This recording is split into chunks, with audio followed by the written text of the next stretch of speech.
Hey everybody, Gabby here with your battle of the day. Tried to do a special ladder battle, but I couldn't find anybody, so instead we're playing against Tim, the level 14 Charantum guy.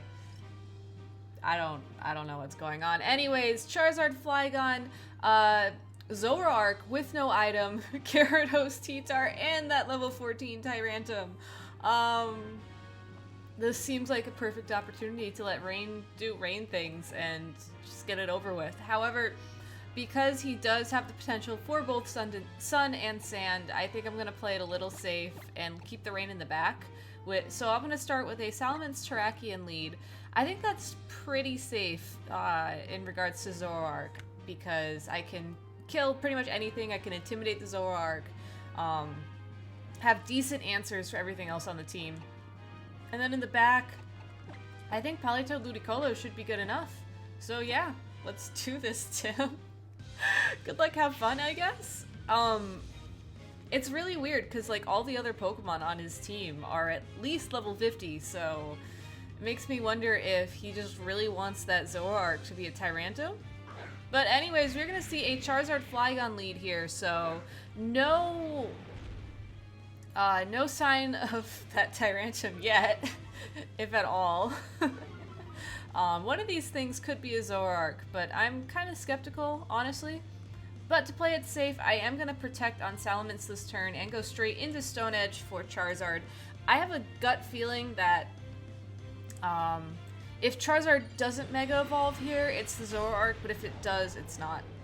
So, which is why I'm protecting on Salamence, because if Flygon... Okay, it's Charizard X, so Flygon is potentially our Zoroark candidate here. Or it could just be a Flygon, I don't know.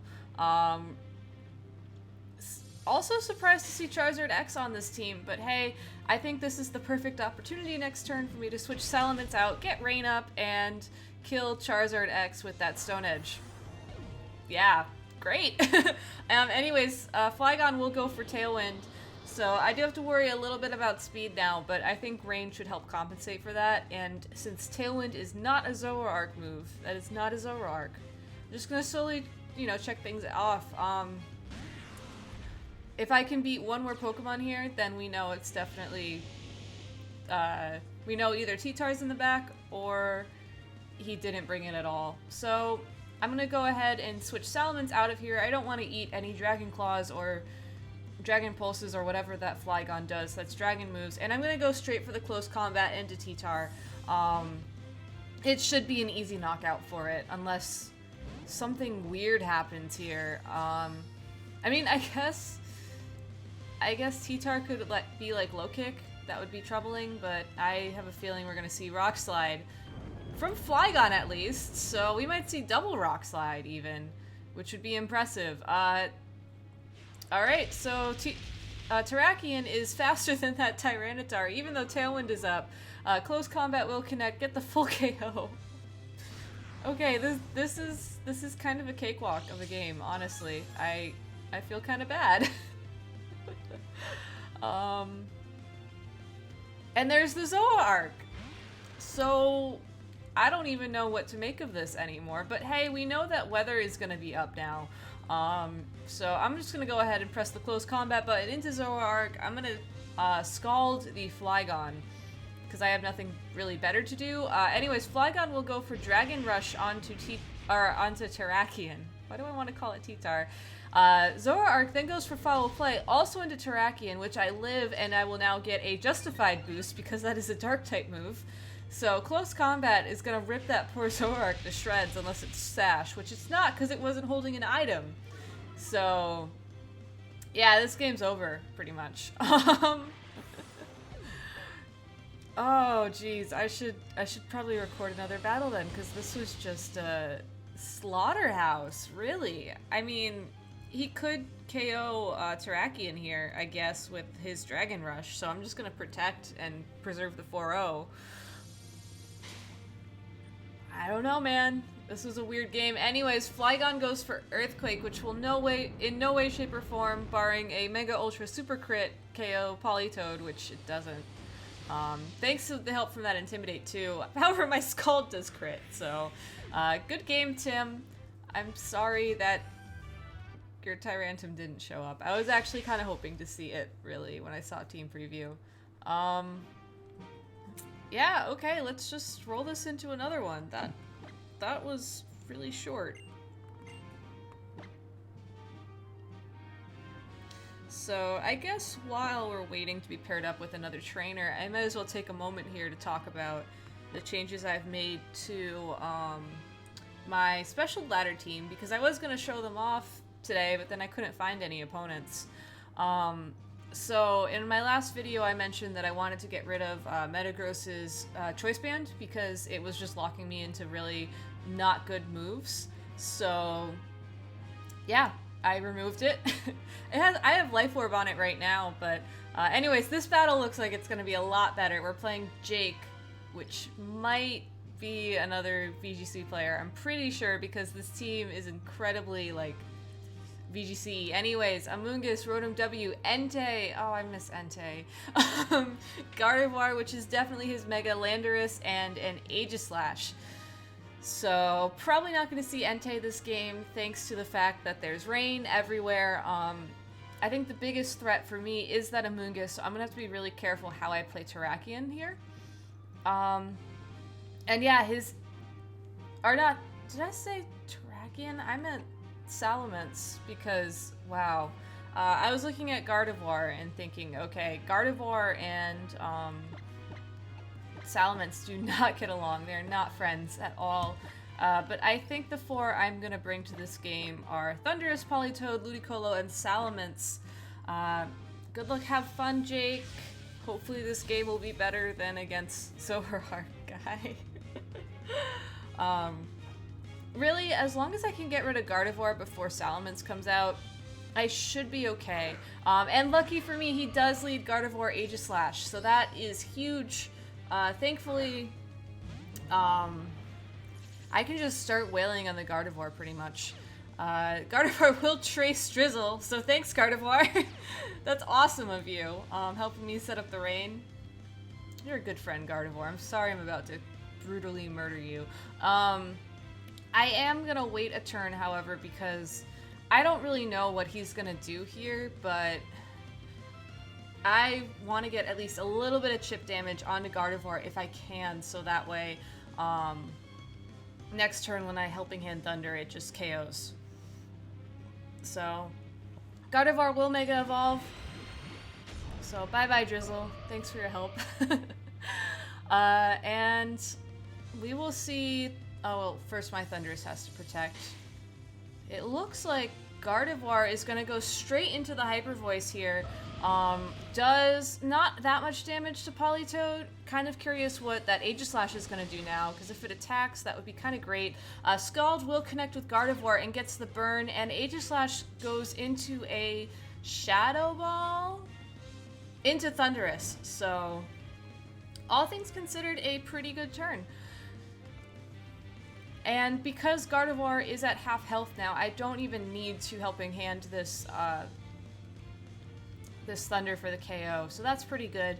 I'm not really sure what to do about Aegislash. I'm gonna go ahead and Encore it. I don't think he's gonna King Shield here, but if he does, I get him locked into King Shield, and if he doesn't, I get him locked into Shadow Ball, which is, I think, either way a win-win for me right now, because that'll allow me to basically render it useless. And definitely within Salamence's Earthquake KO range, if it's locked into its sword form. So that'll be pretty cool. Might see Gardevoir switch out here. Landorus or Amoonguss would both be really good switches because they both resist every attack that I could possibly fire off here. So at which point I would have to do a little bit of strategic switching myself, but anyways, Aegislash will go straight into the King Shield, so I hope he enjoys doing that for the next, like, 5 turns. And Gardevoir will not protect, so Thunder obviously connects because Rain is up, making Thunder's accuracy 100%, and it gets the KO pretty easily. Fun fact, actually, I learned this a while ago. In 5th Gen, Thunder in the Rain actually had a 10% chance of breaking through Protect. It was a glitch that they've obviously corrected for Gen 6, but I kind of wish that was still a thing because That would be awesome. Anyways, we are going to see Rotom W come out. I'm going to go ahead and we know what Aegislash is going to do. It's either going to switch into that Landorus or whatever else he has in the back. Could be a Mungus. And we're going to see, we actually are going to see it switch. So it is Landorus. So this is pretty good. I went for the Helping Hand Thunder into Rotom. That probably won't pick up a KO, but it really depends on Rotom's defensive spread, and I don't really want Politoed to die this early. However, Rotom reveals its Scarf because it outspeeds my Thundurus by a lot, brings Politoed down to 10 HP, triggering its Citrus Berry. So because it is Choice Scarf, if it's max speed, max attack, this Thunder should KO it fairly easily, which I do get the KO, so yeah, all things considered, this is pretty great. Unfortunately, though, we've reached the point of the battle where Thundurus is essentially useless. I'm gonna go ahead and taunt Aegislash this turn, just so I can do something. I'm probably gonna die to that Rock Slide, and I'm gonna go ahead and switch in Ludicolo. I believe there's like 2 turns of Rain left, so when Thundurus dies, I send in Salamence to get the Intimidate on the Landorus, and then I can switch it back out and get Rain back up, hopefully. Anyways, Aegislash falls for the taunt. Landorus decides to throw rocks around. Big surprise, said nobody. Brings Thundurus down to 21 HP and crits Ludicolo and reveals his Life Orb. Aegislash goes straight for the Shadow Ball, presumably, into maybe Thundurus again? Could be Ludicolo. It is Ludicolo.